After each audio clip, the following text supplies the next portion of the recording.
Hi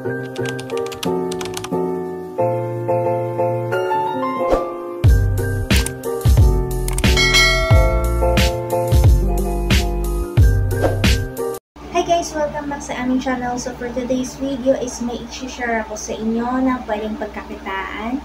Yes, na-discover ko lang to. So way back 2023. Yes, nakalabas na sa Ace noon that time.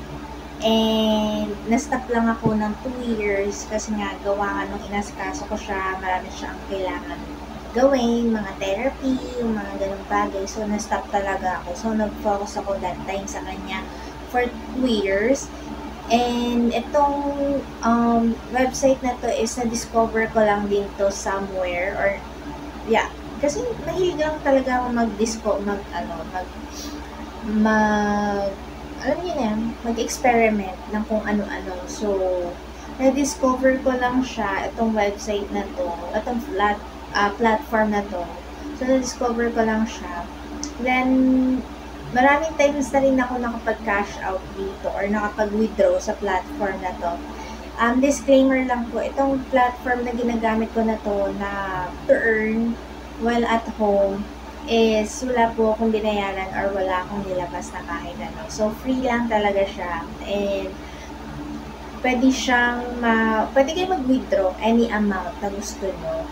And of course, para lang po ito sa mahaba ang pasensya kasi kung yung pasensya nyo is sobrang ikli, ay hindi po talaga kayo makakapag-earn sa platform na to. So, itong platform na to is tiyagaan lang po talaga to para sa mga gusto talagang kumita or gusto lang talaga mag-extra income or like savings ng paunti-unti.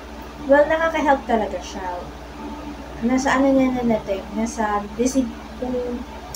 desidido talaga kayo mag-earn or desidido talaga kayo mag-save ng money or for extra income lang talaga, well, bagay ito sa inyo. So, ilang beses na ako nakapag-cash out dito sa platform na to. And then, ipapakita ko sa inyo kung paano yung flow ng platform. And then, siguro screen recording ko na lang yung sa website. And kailangan nyo dito ng coins.ph. Yes po, coins.ph ang kailangan yung wallet dito kasi ano siya, Bitcoin. So marami siyang option na mag-withdraw, pero kasi depende yun sa kung gusto niyo mabilis or kung gusto niyo lang talaga ipunin doon sa website na or sa platform na yun. Well, pwede yun, any option will do. Ilang option yata, yung mga 5 yatang option na pwedeng withdrawan. Pero kasi dito sa withdrawal na to is more on cryptocurrency, mga Bitcoin, mga kalimutan ko ibang wallet. Pero kasi ang usually ginagamit ko is Bitcoin.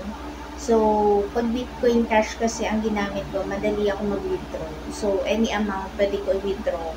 May minimum amount siya na kailangan nyo i-target. Pero maliit lang talaga siya. Maliit lang talaga siya. Pwede siya i-cash out agad. Siguro mga 10 pesos, pwede nyo na i-cash out. 18 pesos, pwede nyo na i-cash out.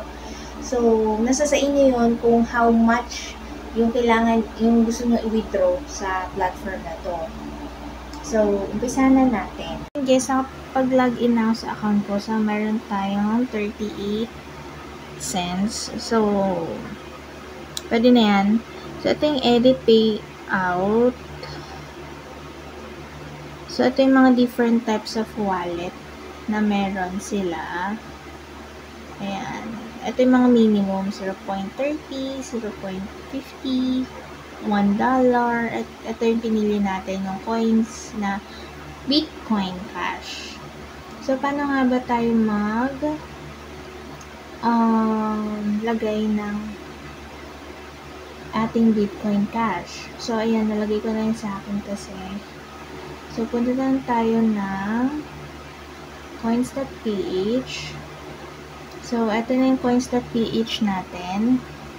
Click nyo lang yung deposit. Then sa baba is receive crypto. Ayan. Tapos hanapin natin yung bitcoin.ph. So, ito siya. Click natin. So, click natin Bitcoin Cash. So, ayan na. So, yung address natin dito, ito yung pinaka-address, yung mahabang address. Ipipaste natin siya. So, balik tayo dito sa website. Yan. Pinaste ko lang siya dito sa ating link. Yan. Tapos, balik tayo na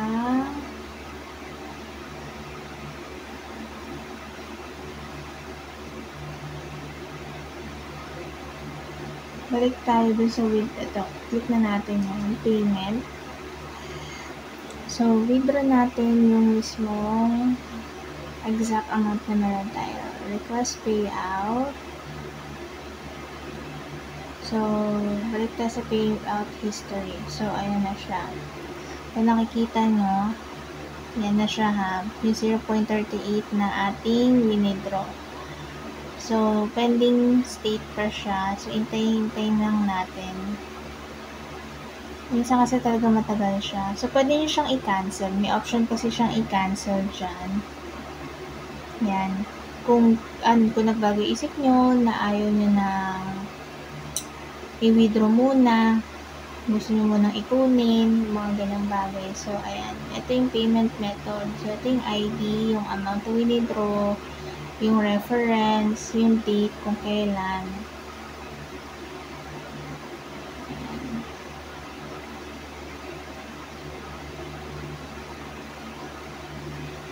So, hintayin na lang natin siya guys pumasok.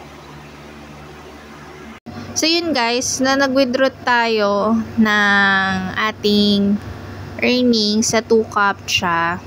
So, nag-try tayo ng 0.38. Kaso, napag-isip-isip ko, try ko kayang i-sakto na siya sa 40. So, ginawa ko na lang siyang 41.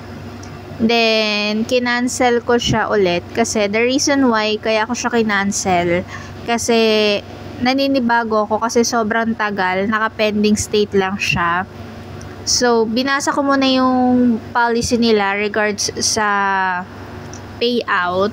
Kasi before, yung mga previous payout ko dito kasi, nagtataka ako ang bilis ma-release nung pera. So, ngayon, nung binasa ko yung policy nila na yung earning or yung payout natin dito is pwede siyang tumagal ng 3 to 5 business days. And then, may possible din siyang makuha ninyo right away. So, parang minuto lang yung pagitan. Pero, it depends pa rin siya sa system nila. So, kaya ko siya nang-cancel. Pero kasi, ang nangyari sa akin, nag-request ulit ako ng payout ng same date. And then, ngayon ko lang siya na-receive sa coins.ph ko. So, yan na siya. So, paid na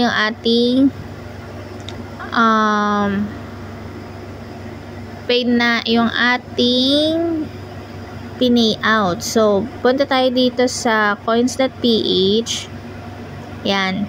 Actually, guys, yan yung kung ano yung nakikita nyo sa ating coins.ph.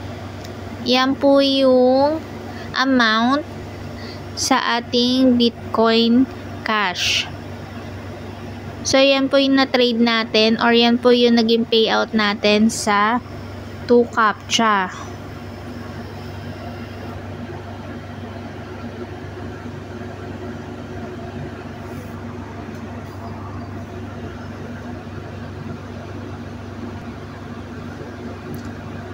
So, yan po yung na-trade natin sa 2 CAPTCHA. So, yan na po yung earning natin na 0.40. So, 24 pesos na rin siya. Not bad na rin naman. So, yun lang guys. So, I hope na makatulong to sa inyo. And don't forget to subscribe in our YouTube channel. And don't forget to hit the notification bell para ma-notify ka for the next videos na i-upload namin. So, bye-bye guys!